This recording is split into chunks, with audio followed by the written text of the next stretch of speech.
नीतीश कुमार वापस अब सत्ता में नहीं आने वाले हैं। जन स्वराज में ही क्यों आप जुड़ी, कोई और पार्टियां में क्यों नहीं? ये पार्टी सिर्फ अपने परिवार को देखती है। आपका राजनीतिक यात्रा कैसे शुरू हुई? तो वो खून में राजनीति है। हमारी जनता भोजपुरिया है और हम भोजपुरी में शपथ ले। नीतीश कुमार की प्रगति यात्रा पे आप क्या कहना चाहेंगे? गिनीज बुक वर्ल्ड रिकॉर्ड में उनका नाम दर्ज है। तो आपके नज़र में चिनारी विधानसभा में सबसे बड़े मुद्दे क्या हैं? जन स्वराज में अगर कोई प्रत्याशी चुनाव लड़ना चाहता है तो उसकी क्या प्रक्रिया है? सभी दर्शकों को नमस्कार, मैं प्रिंस कुमार सिंह। अभी हम लोग सासाराम नगर निगम में हैं, जहां पे हमारी मुलाकात पूनम पासवान जी से होती है। पूनम पासवान जी जो कि एक जन स्वराज में प्रदेश सचिव हैं।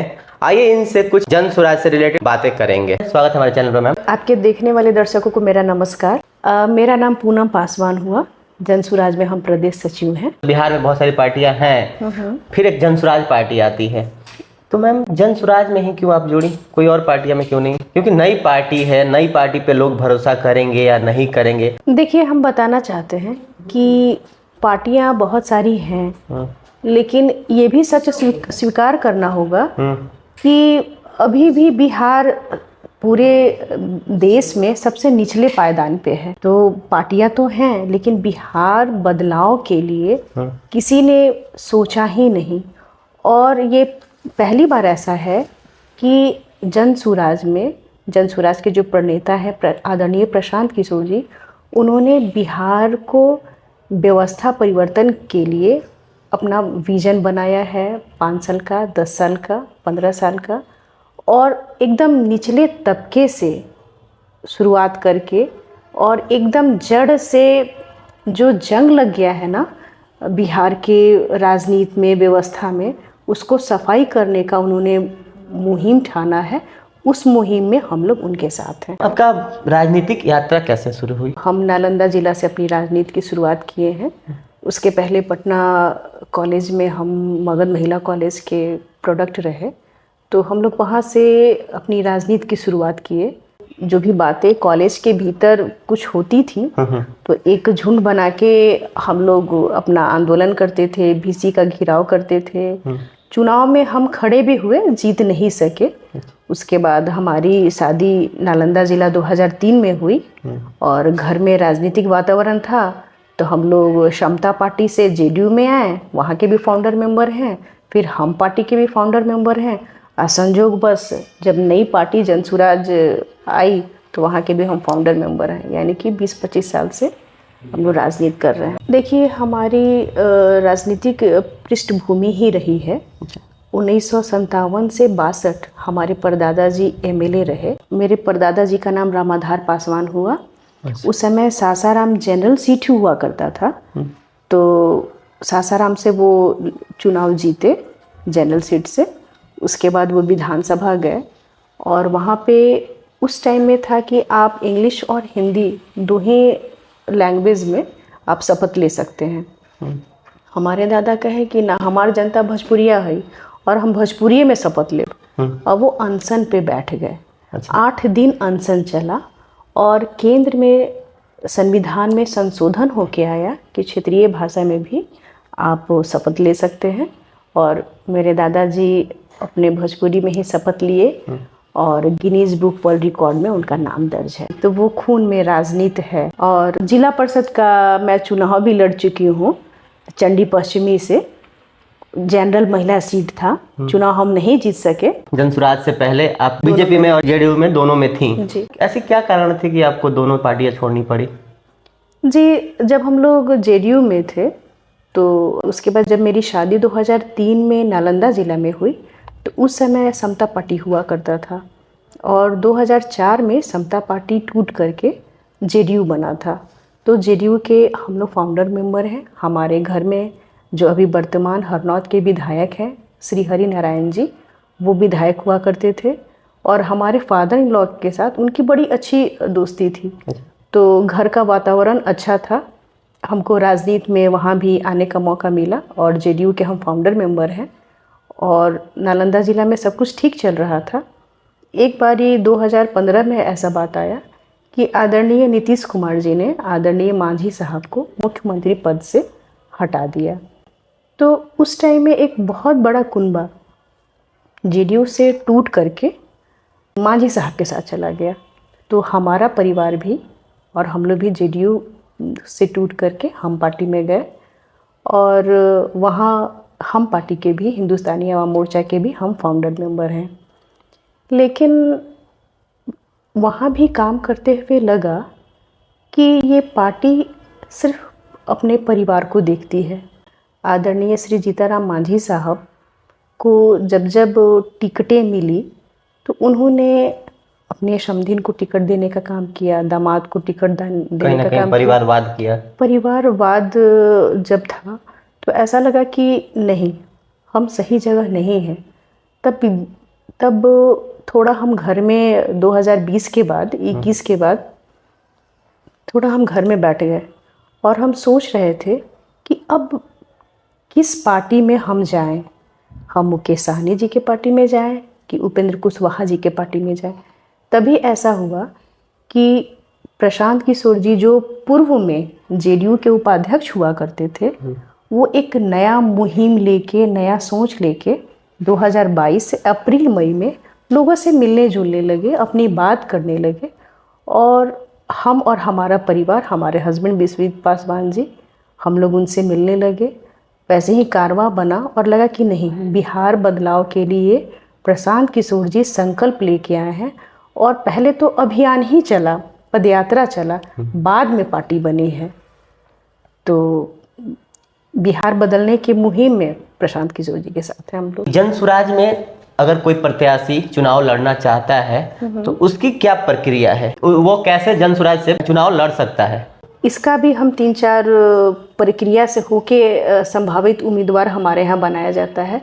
पहले स्क्रीनिंग होती है आपके पंचायत लेवल पे, फिर स्क्रीनिंग होती है आपके प्रखंड लेवल पे, उसके बाद फिर जिला लेवल पे। ये जो संगठन है ये एक अपने प्रत्याशी को नंबर देती है, 1 नंबर, 2 नंबर, 3 नंबर, ऐसे करके 1 से 5 नंबर वो देती है। उसके बाद फिर हमारे यहाँ 21 सदस्यीय चुनाव समिति है, वो फिर आएगी, सर्वे करेगी, फिर वो अपना निर्णय रखेगी और सबसे अंत में जाके ये सारे जो जांच की प्रक्रिया है सबसे गुजर कर करके उस पर फिर कोर कमेटी के पास जाएगी। वहाँ पे फाइनल नाम 3 चला जाएगा और वहाँ से फिर एक आदमी का नाम अगस्त के फर्स्ट वीक तक आ जाएगा। इस तरह से है। तो संभावित उम्मीदवार या संभावित प्रत्याशी हमारे यहाँ खुला दरवाज़ा है।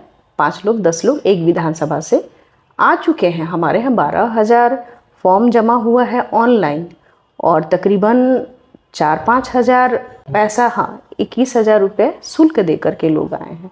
तो मैडम, आप जनसुराज में लगातार मीटिंग अटेंड करती हैं, जनसुराज की हर सभा में जाती हैं, इतनी एक्टिव कार्यकर्ता हैं, कहीं आप अपने आप को संभावित उम्मीदवार तो नहीं देख रही हैं? अगर हाँ तो किस क्षेत्र से देख रही हैं? संभावित उम्मीदवार की चर्चा आपने करी है तो देखिए, जो लोग काम करते हैं तो थोड़ा बहुत वो महत्वाकांक्षा रखते हैं और ये स्वीकारने में हम कतई हिचकिचाएंगे नहीं कि हम चिनारी विधानसभा से चुनाव लड़ना चाहते हैं।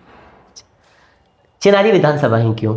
कहीं अपने आप को डरा हुआ तो उनमें नहीं महसूस कर रही हैं कि अगर चिनारी विधानसभा रिजर्व सीट है, अगर जनरल सीट पे जाएंगे तो मैं हार जाऊंगी? देखिए, चिनारी विधानसभा इसलिए कि रोहतास जिले में हम लोगों ने काम किया है और आपकी स्वीकार्यता जहाँ पे ज़्यादा है आप वहाँ से उम्मीदवार बनेंगे। तो हमारे घर परिवार में हम लोगों ने चिनारी विधानसभा में बहुत काम किया है। हमारे बड़े भाई उत्तरी चिनारी से जिला परिषद के चुनाव लड़े हैं, चुनाव वो जीत नहीं सके, तो काफ़ी हम लोग का वहाँ पे जनाधार है, इसलिए मैंने चिनारी विधानसभा को ही चुना है। तो आपके नज़र में चिनारी विधानसभा में सबसे बड़े मुद्दे क्या होंगे जिनको आपको सुधारना चाहिए या उस मुद्दे पर काम करना चाहिए? देखिए, हम बताना चाहते हैं कि सिर्फ चिनारी विधानसभा की बात तो है और पूरे बिहार में अभी हम लोगों ने घूमने का काम किया है। तो जितनी बड़ी बातें सरकार में कही जा रही है कि गली नली हो गया है, 7 निश्चय योजना में वो बात रखी गई थी।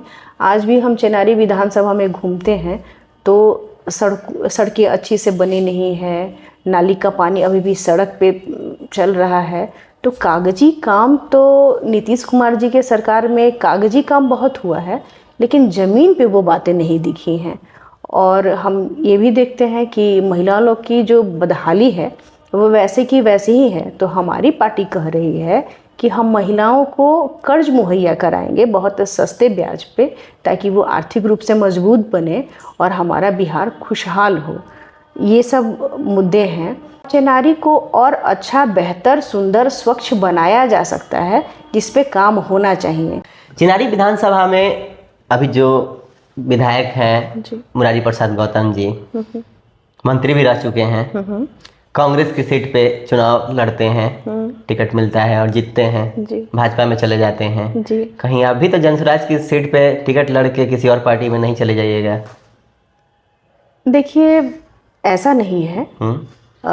जब हम लोग बिहार बदलने का संकल्प और इतना बड़ा मुहिम लेकर के हम लोग चले हैं, तो आप यकीन जानिए, यकीन मानिए कि चिनारी विधानसभा की जनता जब हमको मौका देगी और जन सुराज के बैनर के तले मौका देगी, तो इतनी गंभीर गलती कम से कम पूनम पासवान से नहीं होगी। जन सुराज हो चाहे जेडीयू हो या कांग्रेस हो, सभी पार्टियां चुनाव नज़दीक आ रही हैं, कुछ ना कुछ नए यात्रा की शुरुआत की हुई हैं। जैसे कि आपके प्रशांत किशोर जी की पार्टी जन विस्तार योजना चलाई, उसके बाद उद्घोष यात्रा की शुरुआत की, कन्हैया कुमार की बाइक रैली चल रही है और नीतीश कुमार की प्रगति यात्रा चल रही है। तो मैम, नीतीश कुमार की प्रगति यात्रा पे आप क्या कहना चाहेंगे? कोई भी यात्रा नीतीश कुमार जी कर लें, अब उनकी नैया डोल गई है और डूब चुकी है और नीतीश कुमार वापस अब सत्ता में नहीं आने वाले हैं, जेडीयू नहीं आने वाली है। और हमारे प्रशांत किशोर जी ने तो मंच से कहा है कि आह्वान किया है कि जेडीयू के किसी भी विधायक को कोई वोट नहीं देना है। अगर उनके 2, 4, 5 भी विधायक जीत के आ जाएंगे तो या तो वो ललटेन में सवार हो जाएंगे या फिर कमल पे सवार हो जाएंगे। इसलिए नीतीश कुमार जी को अब नहीं आने देना। जब हम लोग का राष्ट्रगान चल रहा था तो नीतीश कुमार ताली बजा रहे थे, किसी सामने वाले व्यक्ति को प्रणाम कर रहे थे और पीछे जो उनके सचिव खड़े थे वो उनको थोड़ा समझाने की भी कोशिश कर रहे थे। तो हम कहना चाहेंगे आपके चैनल के माध्यम से कि मुख्यमंत्री जी का मानसिक संतुलन अब बिल्कुल बिगड़ चुका है। वो एक दिन भी मुख्यमंत्री के पद पे रहने लायक नहीं है और हम गुजारिश करेंगे महामहिम राज्यपाल से कि वो बिहार में राष्ट्रपति शासन वो लगाएं और बिहार को बचाएं।